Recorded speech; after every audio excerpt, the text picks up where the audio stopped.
미륵 부처님의 진리를 구하면서 인연법으로 중생을 구하기 위해서 활발하게 활동하고 계시는 분이시죠.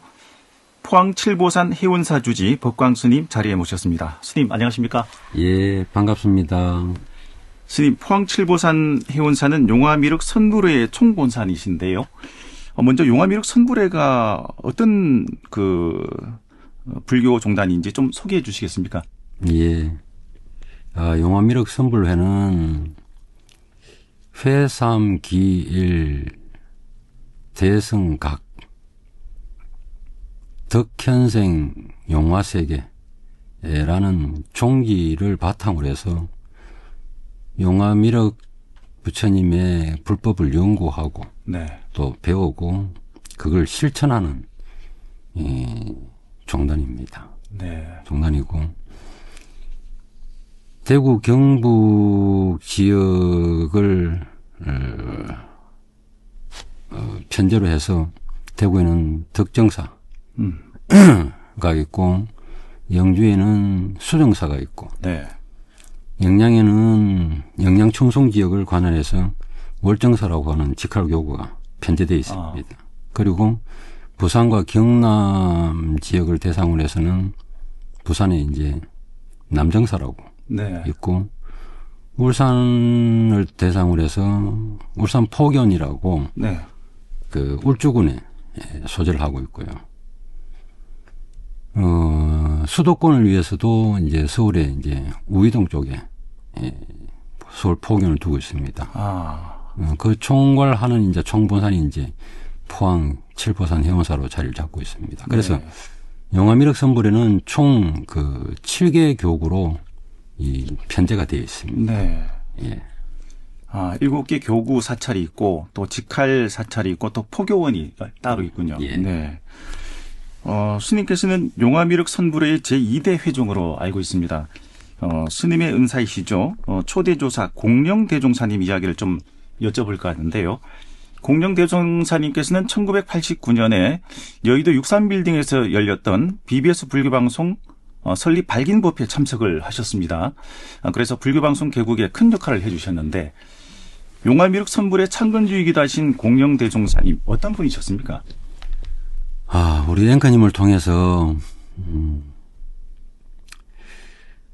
지나간 또 저희 은사님의 역사에 대해서 이렇게 언급이 되니 사실은 제가 굉장히 고무적입니다. 언급해 주셔서 감사합니다. 감사드리고 저희 은사 스님이신 공령대종사님은 안동에서 출생을 하셨습니다. 안동에 출생하셔서 안동에 있는 갈라산이라고 하는 곳, 갈라산. 갈라산에 입산 수도를 해서 7년간 공부를 했습니다.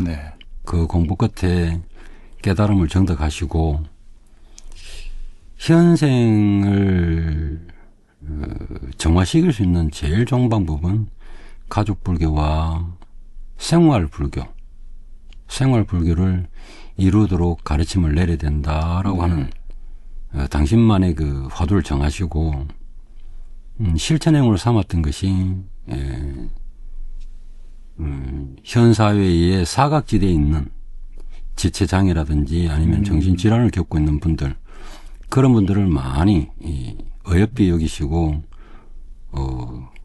보살피는 것을 우선적으로 삼다 보니까 불교계에서는 처음이라고 이야기할 수 있는 이 복지재단을 건립하셨습니다. 복지재단을 건립해서 요양원을 또 세우시고 아까 말씀드렸던 그런 분들을 많이 대거 보살피시고 또 개중에는 거의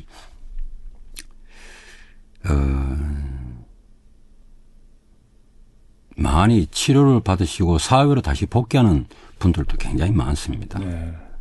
그래 또 그런 분들이 또 저희 선사의 그 공적을 잊지 못해서 공적비와 송덕비도 세웠는데 공적비는 지금 아마 경북 기록문화예술원이라고 하는 연구원이라고 하는 단체에 등재가 되어 있고 그 공적비는 송덕비는 안동시 시립 민속박물관이라고 하는 단체에서 발간하는 안동의 비석이라고 하는 그 책자에도 등재가 되어 있습니다. 네. 그래서 그 책자를 통해서도 저희 은사님의 그 지난 뒤안길을 길이길이 이렇게 남겨지고 있다고 생각하는데, 뭐 이렇게 짧게 제가 이렇게 네. 말씀드리자니까 뭐 다소 두서가 없습니다만은, 여튼 간에 저희 연사 스님은 뭐 우리 앵커님도 아시는 것처럼 아시겠지만, 보살이 행해야 될, 불보살이 행해야 될 그 실천행의 4가지를 사수법이라고 이야기를 하는데, 사수법 다 중요하지만 저희 연사 스님께서는 가장 사수법 중에서 가장 힘들다라고 하는 동사습을 가장 실천의 행으로 삼았던 분입니다. 네. 함께하고 무엇이든 간에 신도분들과 함께하고, 아픈 이와 함께하고, 병든 이와 함께하고, 심지어는 우리가 말하는 대소변도 다 네. 그분이 직접 밤새 한숨도 못 주무시고 다 받아내시면서 그렇게 케어를 해보셨던 분이거든요. 네. 그러다 보니까 그에 걸맞는 공덕비와 성덕비가 조성이 됐었고, 아까 말씀드렸던 것처럼 그렇게 이제 그 뒤안길이 두고 이 회양이 될 수 있도록 남아 있습니다. 네. 뿌리 깊은 나무가 천년을 간다고 하는데, 이 용화미륵 선굴에 튼튼한 뿌리를 내리신 분이 바로 공영대종사님이시군요. 예, 맞습니다. 네. 저희 불교 방송에서 최근에 해운사에서 만공의 권선 활동을 했었습니다, 스님. 그때 보니까 신도분들이 굉장히 적극적이시고 또 젊은 신도분들이 많다는 느낌을 받았거든요. 뭐 사찰에 생기가 있다고 할까요? 해운사에서 어떤 노력들을 하셨는지 궁금한데요. 비결이 뭡니까, 스님? 비결은 다른 게 없습니다. 다른 게 없고, 제 연사께서도 강조하셨던 것처럼 저 역시 마찬가지로 그렇게 돼야만이 불국토를 이룰 수 있다라고 하는 하나의 전제가 뭐냐면은 반드시 가족 불교가 되어야 됩니다. 네. 가족 불교가. 옛날에 우리나라에 불교가 전래됐을 때는 네. 가족 불교가 참 쉬웠습니다. 왜냐하면은 가장, 한 집안의 가장이라고 하는 쪽에서 안으로 오늘 절에 가자 그러면은 다 이제 그 집 가장을 따라서, 남자를 따라서, 쉽게 말하면 남자를 따라서 절에 다 불공들이로 갔다는 네. 거지. 그래서 옛날 불교는 뭐 우리 앵커님도 잘 아실 거라 저는 생각합니다. 불교는 서민 불교가 아니고 초창기에는 귀족 불교였다. 네. 귀족 불교다 보니까 이게 가장 중심적으로 해서 가족 불교가 쉽게 이루어졌다는 거지. 그러다가 이제 서민 불교로 돌아서면서 가족 불교를 벗어나서 이제 우리 안으로가 믿는 이 단편적인 종교로 가다 보니까 불국토에 대한 그런 원양심도 조금 많이 미약해지는 것이고, 네. 온전하게 전부 다 기복 불교로 다 전환됐다고 저는 생각을 하죠. 네. 믿음이라고 하는 거, 종교라고 하는 거는 어차피 기복을 무시할 수는 없지만 불교의 원 사상은 기복보다는 깨달음이 우선이다. 그래서 저는 가족 불교를 하는 것을 큰 대원칙으로 정하고, 이 가족 불교를 통해서 생활 불교로 실천행을 갖고 가다 보면은 기복에다가 깨달음 불교로 자기 자신을 위한, 자기 자신을 정화시킬 수 있는 종교로 성화시킬 수 있다라고 크게 믿음을 갖고 있습니다. 네. 그러다 보니까 그러한 부분을 이루기 위해서 뭐 굳이 나누자고 한다면은 내부적으로는 정기법회를 매월 초였을 날 정기법회를 통해서 법문을 통해서 각자의 아름아름 깨달음을 조금이라도 더 얻어가게 노력을 하고 있고, 네. 또 하나는 젊은이층들을 대상으로 해서 여름 하절기, 겨울 동절기 1년에 2차례에 걸쳐서 수련법회를 개최하고 있습니다. 네. 그 수련법회 개최하는데 하절기 같은 경우에는 수련법회 하면은 건 한 200명 가량 참여합니다. 네. 그리고 동질 같은 경우는 계절이 또 그렇다 보니까 한 100명 정도 참여하고 네. 이런 교류를 통해 가지고 이 세대 간의 벽을 쌓는 것보다도 세대 간의 벽을 무너뜨려서 세대들 간의 의사소통과 교류와 이 공감대를 형성을 시키는 쪽으로 이 법회를 많이 좀 개최를 합니다. 네.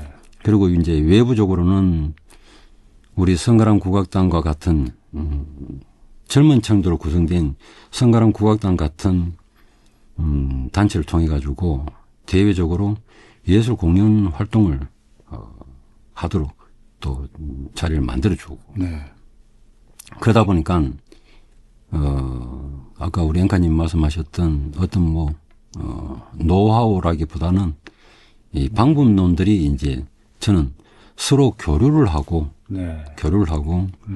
공감대를 형성해서 도반이라고 하는 이 절대적인 이 느낌을 갖도록 네. 자꾸 이제 자리를 만들어주고 조금 안내를 해주는 이게 어쩌면 노하우가 될 수도 있겠습니다만 네. 저는 지금 그렇게 대중 포교를 가족 불교를 중심으로 해서 가야 된다라고 생각하고 지금 그렇게 행하고 있습니다. 네. 그리고 제가 듣기로는 대부분의 사찰에서 이제 법회 시간을 4시에 맞춰서 하고 있는데, 해운사는 저녁에 법회를 보신다고요? 예, 맞습니다. 네. 몇 시에 법회를 보십니까? 저녁 8시 반에 이제 정기법회가 이제 시작되는데, 그 이유는 현 사회가 전부 다 이제 고령화되어 있음에도 불구하고 요즘 보면 연세 드신 분들도 각자 다 이 직장을 다 하고 계시고, 네. 특히나 젊은 층들은 직장에 9 to 6라 해서 그 시간을 또 희생시킬 수 있는 그런 여지가 없고 네. 시간 나는 시간이 이제 밤 시간이다라고 생각해서 많이 참여하고 서로 부딪힐 수 있는 그런 시간대가 그 야간이다라고 생각해서 좀 다소 우리 공양을 담당하시는 많은 보살님들 좀 불편하시더라도 네. 하는 수 없이 네. 전체를 위해서 우리가 말하는 대성적인 것을 위해서 야간에 법회를 지금 봉행하고 있습니다. 네. 많은 분들이 참석할 수 있도록 현대인들의 생활 리듬에 맞춰서 법회 시간을 조정하시고. 예. 네, 알겠습니다. 지금 잠깐 이제 말씀을 해주셨는데 해운사는 매년 포항에서 성대한 예술제를 열고 있는데 해운사에서 직접 예술단을 운영하고 계신 것으로 알고 있습니다. 또 삼도 장학회를 운영하면서 지역 우수인재 양성 그리고 불교 발전에 큰 역할을 하고 계시다고 알고 있는데요. 예술단인 성가람 국악단과 삼도 장학회 어떤 취지로 어떻게 운영을 하고 계십니까? 우리 앵카님이 지금 이제 성가람 국악단하고 네. 삼도 장학회에 대해서 언급을 하셨는데 실제로 이제 저희 해원사 내에서는 단체적으로 움직이는 신행단체가 한 몇 개가 있습니다. 방금 이야기하셨던 성가람 국악단, 그리고 두 번째는 여여문화예술단, 네. 그리고 세 번째는 지단은 합창단, 네. 그리고 네 번째는 하와 봉사단. 예. 하와 봉사단. 이렇게 이제 대표적으로 4개의 단체가 있습니다. 4개의 단체가 있어가지고, 질문하신 성가람 국악단에 대해서 말씀드리면은, 우리가 이 인생을 살다 보면은 가장 격변의 시대를 겪게 되는 시기가 20대 네. 초반 아니면 20대 중반 정도 된다라고 보여지는데 그런 친구들을 이렇게 제가 보면서 오늘 하루 보면서 부처님을 믿으라고 이야기하기 전에 먼저 이 공감대를 형성해서 그런 인간관계부터 먼저 살 수 있는 방법이 뭐가 있을까라고 고민을 하던 차에 어느 날 우연히 제가 국악방송을 이래 보다가 국립 국악단에서 연주하는 상영산이라는 곡을 이렇게 듣게 되었습니다. 네. 그때 그 리듬과 선율이 주는 느낌, 이 느낌이 제가 고민하던 그 부분을 해소시켜 줄 수 있겠다라는 느낌을 받았습니다. 네. 그래서 이 상영산이 뭔가 싶어서 문헌을 이렇게 한번 뒤집어 보니까 원래 곡명이 영산회상 불보살이라고. 네. 상영산이라는 이름 전에 원래 곡명이 영산회상 불보살이라는 네.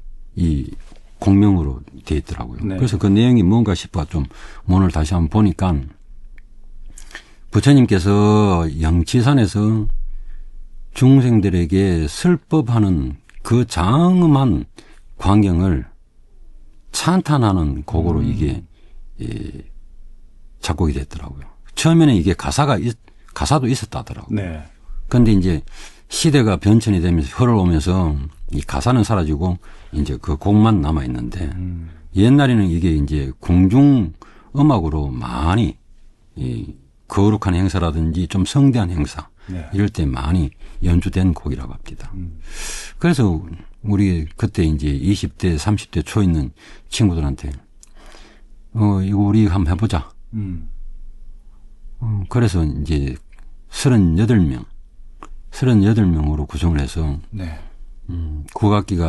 국악단이 편제하는 각 악기별로 이제 다 이제 인원을 편제를 해서 시작을 했는데 그때가 2015년도에 결성을 해서 지금 이제 11년 차 들어가는데 꽤 높은, 좀 자랑하자면 꽤 네, 실력이 이제 수준이 이제 높아졌습니다. 높아지다 보니까는 포항시에서 이제 매년 구룡팔음전이라고 하는 큰 제목을 갖고 이제 정기 연주 발표가 지금까지 4차례 걸쳐서 했었습니다. 작년 같은 경우에는 포항문화예술관 그 대강당 천석을 다 치우고도 몬토로쇼가 밖에서 네. 계시는 바람에 참 네. 제가 송구스러웠는데 그건 한 1200여 분 이상이 와서 이제 보시고 의외다라는 이야기도 들었지만 네. 그 원래 같은 경우는 이제 제 5회로 해서 양력 9월 27일 날 똑같이 포항문화예술관 예술회관과 대강당을 지금 대강당에서 개최할 생각입니다. 네. 이와 같이 성가랑 국악단을 결성했던 이유가 무난한 격변의 7곡의 시간들, 인생에 있어서 가장 큰 7곡의 시간들을 가장 무난하게 건너가서 그네들의 한 인생을 평탄하게 즐겁게 살아가길 바라는 마음에서 결성이 됐는데 그때 20대가 이제 30대 되고 그렇겠네요. 네. 그때 30대가 40대가 돼서 애기 아빠가 되고 애기 엄마가 돼 있습니다. 네. 그래도 이제 어떤 데 연습할 때 보면은 옆에 칭얼칭얼 대는 애기를 네. 눕혀놓고 이제 연습도 같이 참여하고 하거든요. 네. 저는 그걸 보면서 그걸 생각합니다. 옆에 칭얼칭얼 대지만은 엄마가 켜주는 악기 소리에 의해서 정서적으로 더 안정화될 수 있고 참된 교육을 할 수 있다. 네.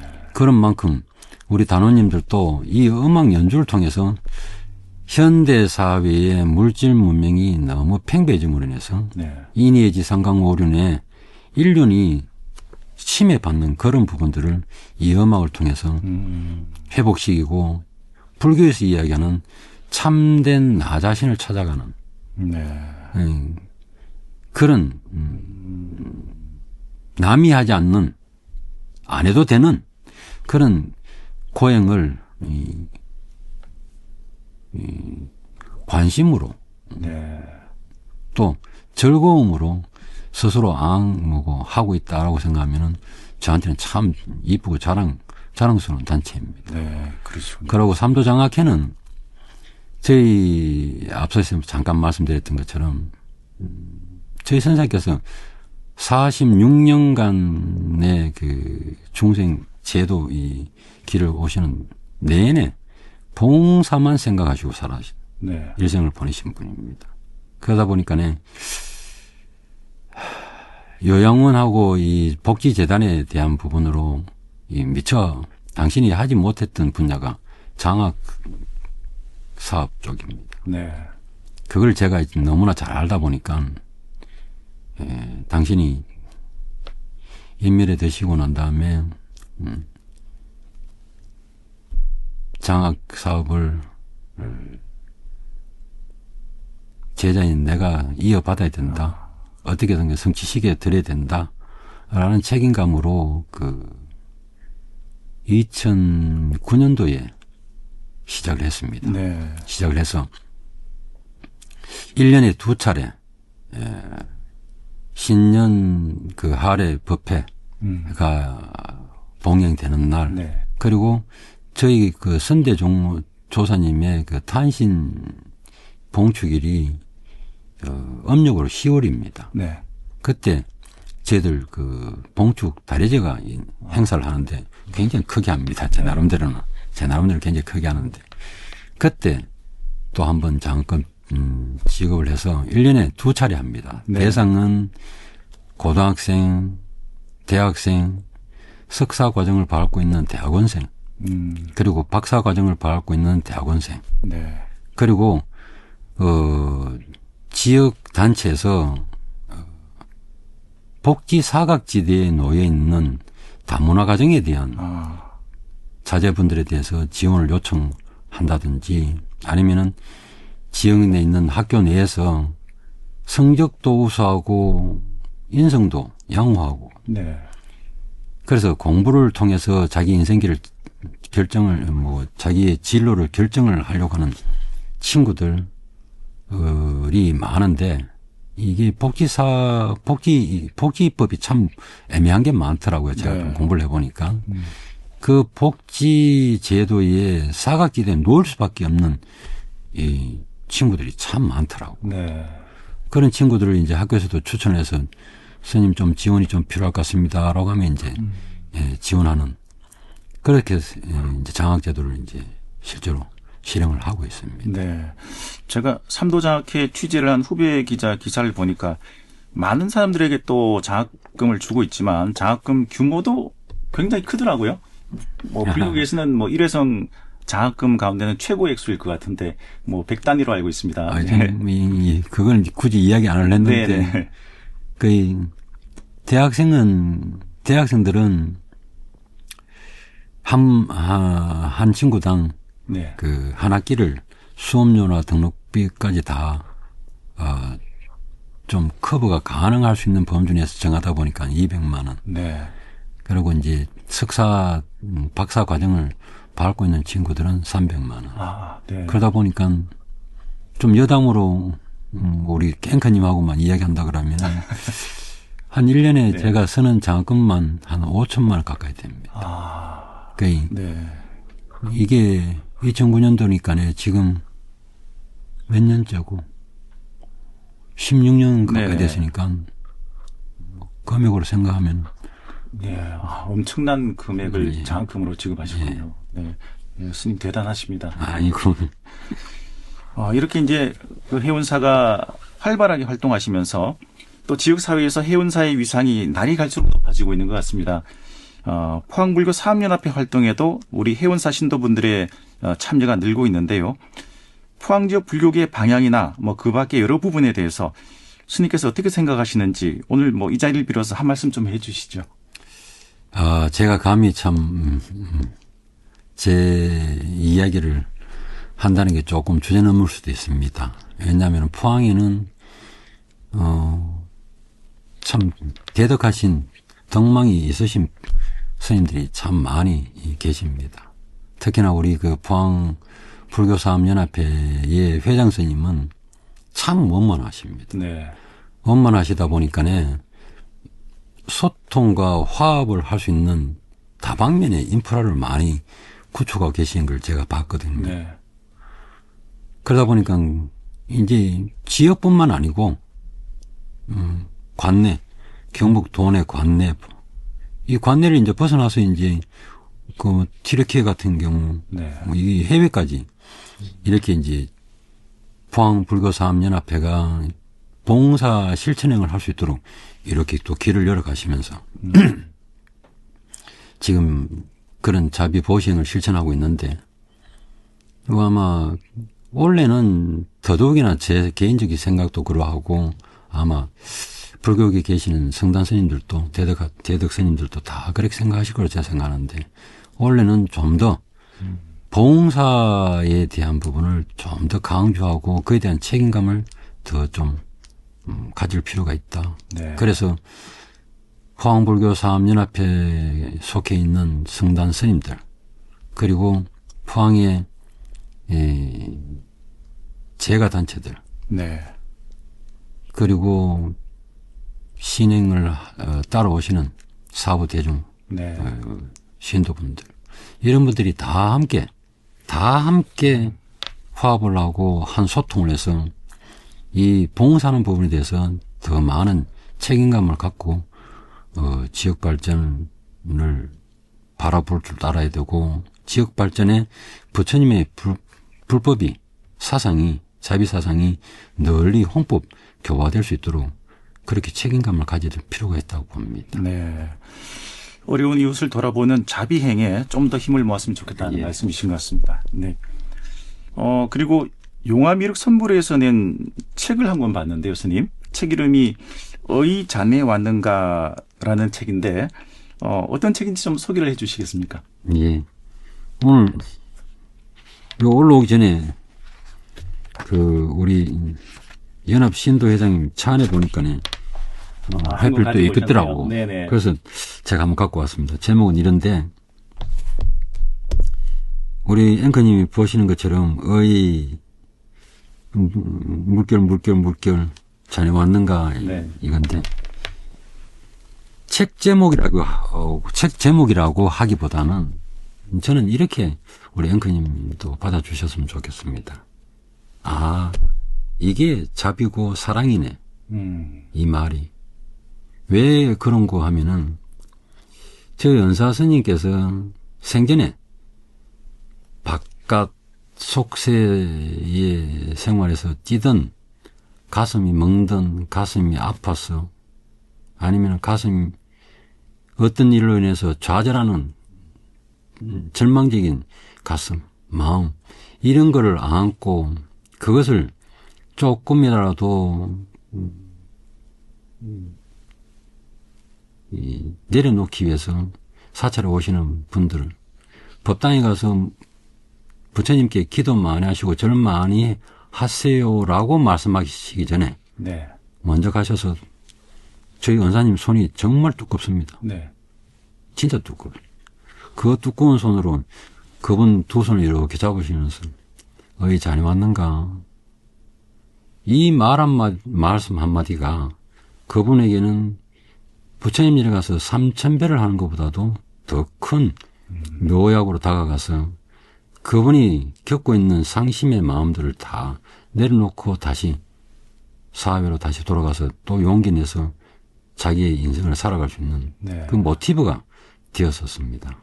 그러다 보니까는 이제 이면하시고 이제 눈앞에 안 보이는 대상이다 보니까 우리 마음속에는 그때 당신이 한 사람 한 사람에 대해서 어이 자네 왔는가라고 하는 인사로 느낌을 각자로 다르게 다 주셨던 것이 네. 제도의 한 방편이었다. 그것이 제도의 한 방편이었다. 이 말 한마디에 그 제도의 방편이 다 나왔다라고 생각하고 그걸 또 묘약으로 받았던 모든 분들이 지금 이제 그때를 다시 회상을 하고 네. 이거를 저한테 남길 수 있는 방법이 없겠습니까? 라고 해서 이제 그럼 한번 해봅시다. 라고 해서 이제 만들어진 건데 어떤 혹자는 혹시라도 이 책을 읽어보면은 이거 뭐 다른 데서 이야기하는 성불 사례네, 사례집이네라고 이야기할 수도 있습니다. 하지만 저는 성불 사례라고 이야기하기 전에 방금 서두에서 지금 방금 설명드렸던 것처럼 제 은사님의 한 방편이었고, 제도의 방편이었고, 그 모든 과정들이 다 성부를 위한 하나의 묘약, 네. 묘약을 다 처방받았다. 그래서 이걸 남겼으면 좋겠다. 그래서 지금은 단편적으로 1편만 만들어졌는데 향후에 2편, 3편 제 계속 낼 생각입니다. 네, 그러시군요. 예. 오늘 스님 말씀을 들어보니까 앞으로 미륵도량 해운사에 한번 가보고 싶다고 생각하는 분들이 많이 계실 것 같습니다. 그분들에게 혹시 스님께서 들려주고 싶은 이야기가 있겠습니까, 스님? 예. 우리 화엄경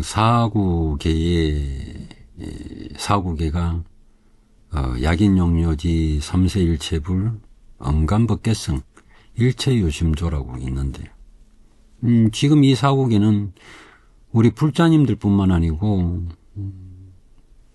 바깥 세간사에 계시는 많은 유식인들부터 시작해서 가끔씩 많이 활용하는 네. 사고가 됐는데, 이 말씀은 다른 게 없습니다. 모든 것은 마음에서 일어나고 모든 것은 마음이 정한다. 그래서 마음을 잘 관리하면 된다. 결론 쉽게 이야기하자면 이렇습니다. 그와 같이 내가 어떤 사찰을 가든 우리 마음속에 스스로 이 사찰 저 사찰, 이 부처님 저 부처님, 이 종교 저 종교, 경계의 벽을 스스로 만들고 들어가는 경우가 저는 왕왕 있는 걸로 이렇게 지켜봤습니다. 그러다 보니까 이 칠보산 해원사를 한번 레사하시는 우리 불자님들이 있다면은 화엄경 사국에 있는 일체유심조, 그리고 또 무엇보다도 삼세일체불이라고 하는 네. 이 부처님의 가르침을 먼저 생각하시고, 부처님의 법과 부처님의 가르침은 다 똑같은 한 방편이다 라는 걸 먼저 인식하신다 그러면은 어느 사찰에 어느 곳에 어느 부처님을 뵙든, 지장보살님을 뵙든 관세음보살님 뵙든 석가모니 부처님을 뵙든 미륵 부처님을 뵙든 대자대비하신 불법에 순수하게 귀의하고 그 귀의를 통해서 내 한평생의 모든 업장 소멸도 쉽게 이루어질 수 있다. 네. 그렇기 때문에 회원사를 오실 때 스스로의 경계의 벽을, 분별의 벽을 내려놓고 편안한 기도처, 편안한 귀의처 다라고 생각하시고 찾아와주시면 정말 감사하겠습니다. 네, 스님 말씀 잘 알겠습니다. 이제 주어진 시간이 다 돼가고 있는데요. 스님 마지막으로 앞으로의 계획에 대한 한 말씀 듣고 인터뷰 마무리하도록 하겠습니다. 예. 저는 늘 하루를 마감하는 시간에도 이런 생각을 하고, 하루를 시작하는 새벽 예불을 위해서 일어나는 기상하는 시간에도 먼저 이런 생각을 합니다. 죄송합니다. 이거 뭔 생각을 하냐면은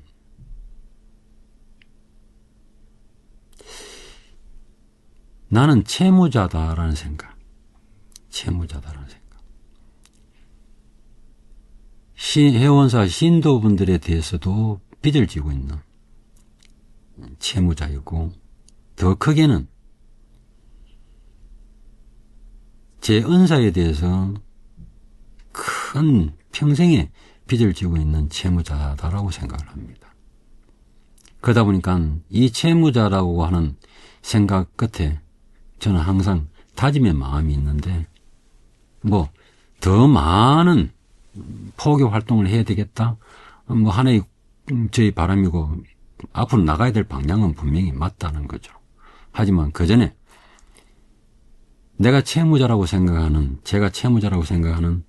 우리 신도님들하고 은사님의 뜻에 벗어나지 않고 실망시키지 않고, 그러기 위해서는 지금도 그렇게 하겠다라고 노력하겠지만 앞으로 더 모든 것에 대해서 함께 할 수 있는 그런 스님의 길을 가야 되겠다라고 하는 게 제 바람이고, 그걸 통해서 가족 불교와 생활 불교를 이룰 수 있는 거. 용화미륵 선불에 대해서 질문하셨을 때 회삼귀일 대승각이라고 했는데, 지금 제가 생각하고 결심하고 있는 이게 대승각이 될 수가 있는 것이고, 이 대승각을 통해서 덕현생, 현생에 용화세계 미륵 부처님의 대자대비하심이 내릴 수 있도록, 그래서 더 좋은 삶, 살기 좋은 세상, 이 덕화천지를 이루는데 가장 기본적인 게 안 되겠나. 그래서 초심을 잃지 말고 지금 같은 마음으로 내일도 살고 모레도 살고, 네. 이렇게 살자. 이게 다른 포교활동 이렇게 하겠습니다 보다도, 네. 진솔한 제 하루하루의 바람이고 마음가짐입니다. 네, 알겠습니다. 감사합니다. 지금까지도 그러셨습니다만 포항 칠보산 해운사가 앞으로도 불교 포교와 발전에 큰 역할을 해주실 것으로 기대를 하겠습니다. 그리고 바쁘신데 먼 걸음 해주셔서 오늘 인터뷰 고맙습니다, 스님. 이렇게 초대해 주셔서 감사하고요. 대구 불교방송 더더욱 번창하시기를 부처님 전에 진심으로 기원드립니다. 스님 고맙습니다. 예, 네, 감사합니다. 네, 파워 인터뷰. 지금까지 용화미륵 선불의 총본산인 포항 칠보산 해운사 주지 법광 스님과 말씀 나눠봤습니다.